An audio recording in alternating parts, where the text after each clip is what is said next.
So, imagine this. You're 21, you've just got your first proper job, and you want a car that does everything, but you don't have millions to spend on insurance. You want something that looks the part and has a bit of go. Well, I think I have the answer. This is an Audi A3. That's right, an A3, not an S3. It's got the wheels, it's got the Quattro, but does it have enough power to be fun? Well, today we're going to find out. My name's Tom, and you're watching Paragon Cars. Let's go.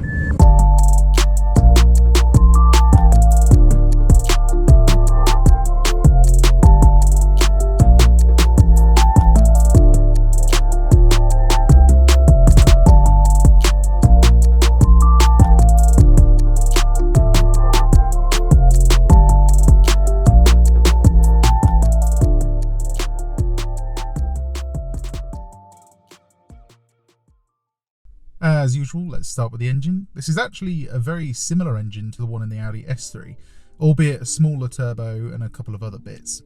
It's still got 190 horsepower and 320 newton meters of torque, which for a small car is plenty.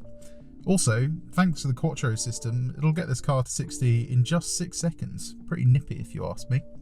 Moving on to the inside, you'll find some super comfy part leather, part cloth seats. These ones are also heated, so they'll keep your bum warm in winter. Steering wheel is also the optional flat bottom one. It does give the interior a slightly sportier look though. Under all that are some metal pedals, which do look great. The only problem is your foot does slip around on them, so if you do some hard braking, you can end up going into the car in front.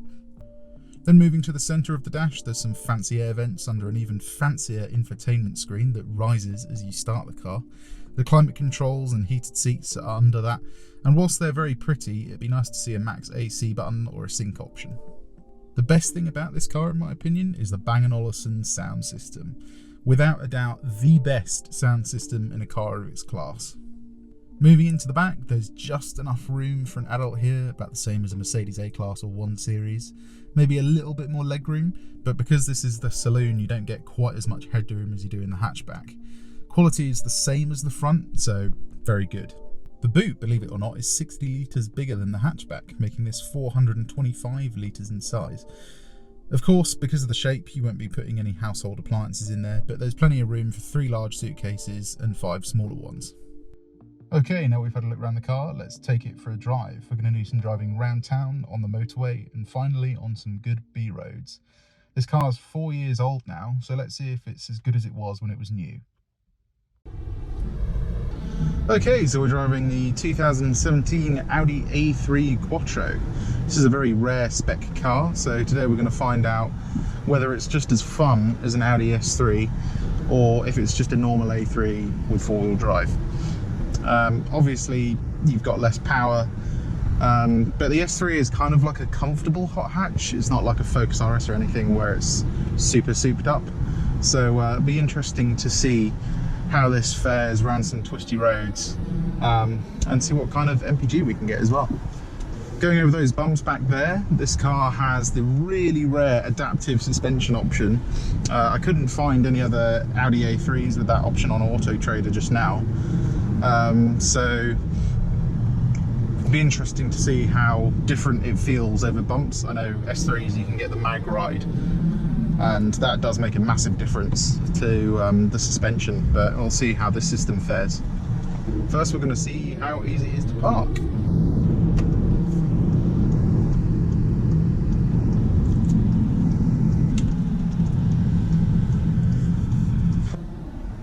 Okay, we managed to find a parking space. Let's see what it's like. No reverse camera on this car, pretty much everything to do with parking is optional on these A3s, which is a bit of a pain because a reverse camera in this car would actually help quite a lot. Although rear parking sensors, you can just about get by. I am used to parking this exact car quite a lot because I drive a lot of Audi A3s and Seat Leons and all that kind of stuff all the time. So a reverse camera for someone that hasn't driven this car would definitely be something I'd look at. Okay, let's keep going.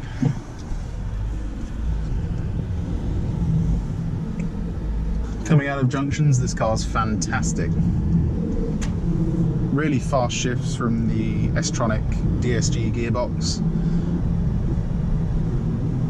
And the Quattro system means you get no wheel spin at all, which is really nice. Okay, we're going to reset the trip computer now so we can see exactly what MPG we get on the motorway. Okay, we're in a national speed limit now, so I'm going to put the car into dynamic mode. I can do that with the favourites button on the steering wheel because I've preset it to that. In this mode, the steering will get heavier, throttle response will get sharper, it'll hold on to gears slightly longer, and because this car's got the really rare adaptive suspension option, it'll put the suspension in dynamic. I'm going to put the traction in sport as well, and the gearbox in manual. So driving this just like I would an S3. Yeah, it feels very good actually. The suspension feels really nice and sorted out. Gearbox feels good.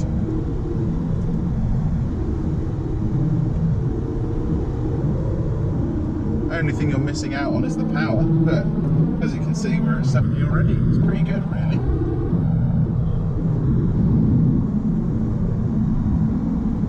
Actually feels quite sporty.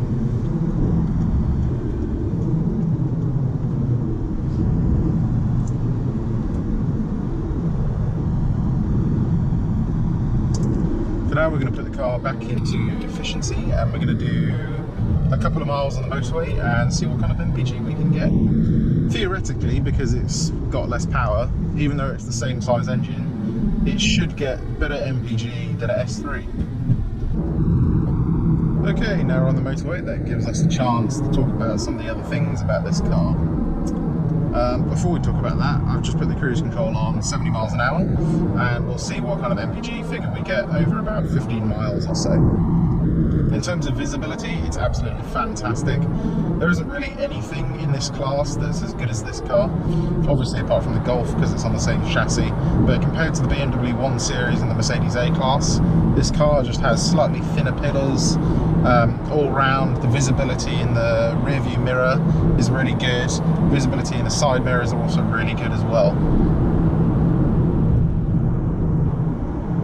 In terms of comfort, these seats are actually the same as what you'd find in an Audi A4, or very similar. They feel exactly the same to me.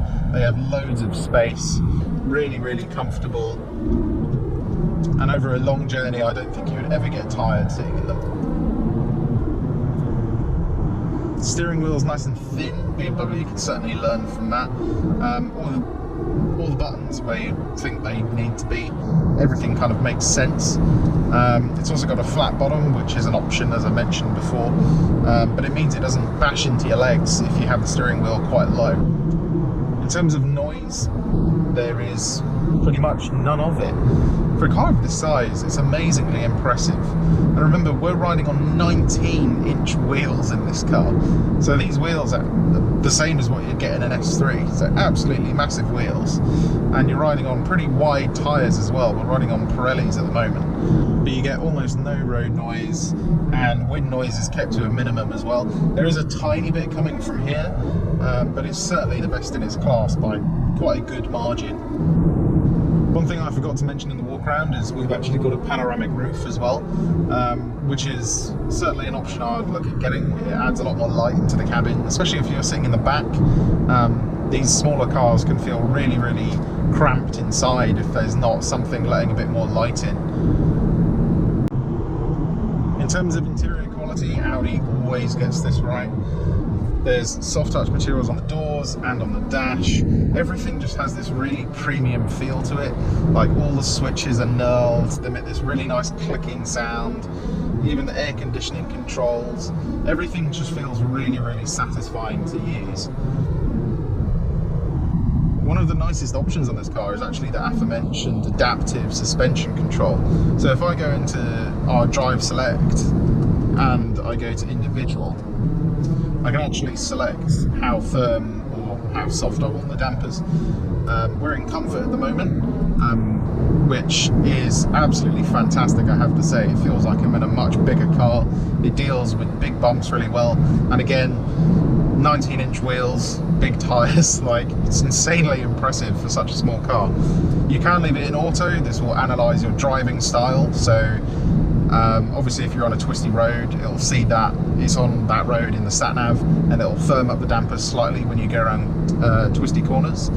And then even in dynamic mode, it has a really controlled feel to it. It's certainly stiffer and you can feel it, which I mean is kind of the point, isn't it? But it doesn't crash over bumps like a lot of other cars do. And one thing I noticed as well is when you go over the speed bumps, it doesn't bottom out as much as the Mercedes A-Class did. The A-Class, even the AMG line one we drove the other day, was set up much more for comfort, even though it was kind of sporty as well. It was quite weird. It's like the actual springs were really soft, but the dampers were quite firm or something. But this car doesn't bottom out at all, even when you go over bumps quite quickly, which is really, really good. We're going to do a couple more minutes on the motorway to see what our final MPG figure is. We're sitting at 41 at the moment, which isn't that great for this class of car. We should be seeing about 50 already. But have to remember this is quite heavy because it's got the Quattro system and it's a 2-litre engine. I'm sure if you had the 1.5 litre cylinder on demand engine, you'd get slightly better fuel economy. Okay, we're coming off the motorway now, so we're going to do a bit more sporty driving. Our final MPG figure was 42 miles to the gallon. We didn't do that longer of a journey, so if you sat at 70 the whole way, there's no doubt in my mind you'd see about 48 MPG, which, although it's not the best in the world, is easily good enough for longer journeys. You know, you're going to get 550 miles out of a tank, which is plenty for something like this. Another thing in terms of comfort is this really nice adjustable armrest. You've got, I think, 3 different height settings. Yeah, 3 different height settings. And you can move it forwards and backwards as well. So on a long journey, you have quite a nice armrest to rest your elbow on. But now, because we're going to do some sporty driving, I can move this back, put it down so it's out of the way. And then I've got enough room for my elbows to move about. Okay, so if you're on the motorway, say you want to overtake someone, we've just got the car in drive. We're going to see what the kickdown's like of the DSG gearbox. So put your foot down. It's not super fast, it's quite as quick as an S3, but there's 70 miles an hour already. It's perfectly quick enough, actually pretty nippy to be honest. We put the car back into sports gearbox and in manual. Okay, let's see what the brakes are like. CAD spongy, but this car is 4 years old, so you would kind of expect that. Going around corners, because of the adaptive suspension, it feels like amazing, to be honest. Loads of front end grip, really neutral chassis. As much grip as an S3, to be honest. The only thing that's lacking so far is the power. Okay, we're coming up to our favourite bit of twisty road now. We're going to see what this car's like on some bumps and some twisty corners. You can hear rattling in the back, it's just my camera equipment, it's not the car, so don't worry about that. Let's go.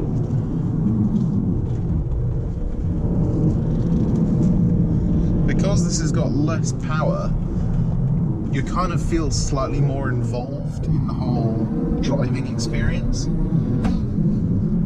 But the adaptive suspension feels fantastic over these bumps, super controlled, you feel super confident going over them as well. And to be honest, there's plenty of power for a British B road. Chassis feels absolutely fantastic, feels just like an S3 really. Okay, let's go back the other way. The only thing that does feel slightly different is the brakes, because the discs are slightly smaller. So you do have to bury your foot a little harder to feel them really working.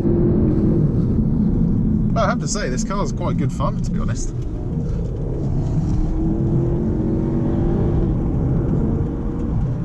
There's the speed limit already. See what it's like over the bump on the way back.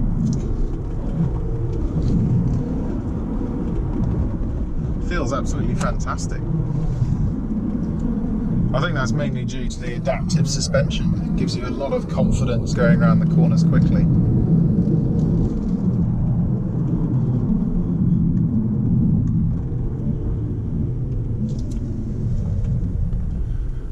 Yeah, in terms of driving dynamics, I think this is just as fun as an S3. There you go, I said it. Okay, we're going to start making our way back now. See what our final MPG figure is.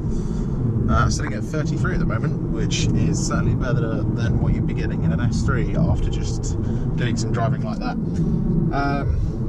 But yeah, whilst we're doing that, we may as well talk about finance. So obviously it's not an S3, so you're going to be paying a little bit less money, about £1,000, £349 a month. And then this car's just about 4 years old, 34,000 miles basically, 33 and a half. Whereas when it's brand new, you'd be paying quite a lot more than that, to be honest, for a car with this kind of spec. Another massive benefit of not having an Audi S3 or a Golf R is the insurance is quite a lot cheaper. I did a quote this morning for myself, so I'm 24 years old, got 3 years no claims, but I have done quotes in the past on an S3 that were way over £4,000 when I was like 21 years old. Absolutely ridiculous. No one's ever going to do that. And an A3 then was about £1,800, so just about affordable. Now for me, being 24, I would have paid, I think the cheapest quote I got was just under £1,000. That was with the black box. And for the S3, I think the cheapest quote was about £1,500. So yeah, 500 quid over the course of a year, quite a lot of money. Obviously you're going to be saving on fuel as well. But you get pretty much everything an S3 offers, apart from obviously the power. This engine still feels pretty nippy though. I mean, if you can't afford an S3, I think this is a fantastic option. It's a very rare car though, so you'll have to be waiting quite a while. But if you do find one, I would buy one straight away, to be honest. I don't think there's going to be a car that's this premium, still just as fun to drive on a B road, for that kind of price. Okay, we're going to keep driving back now and we'll see what our final MPG figure is. Okay guys, we're back at the dealership now. On our run back we managed to get, I think it was 39.3 MPG, which for a 2-litre engine is pretty good.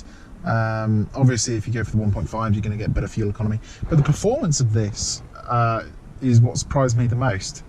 As I said before, it's, to be honest, just as fun as an S3 on a back road. Obviously not quite as quick and you don't get a bit of the exhaust noise, but the actual chassis feels pretty much identical with the adaptive suspension. We're going to wrap the video up there, so as always, give it a like if you enjoyed the video, and why not subscribe to our channel so you can see some more of our stock. I'll see you on the next one. Goodbye.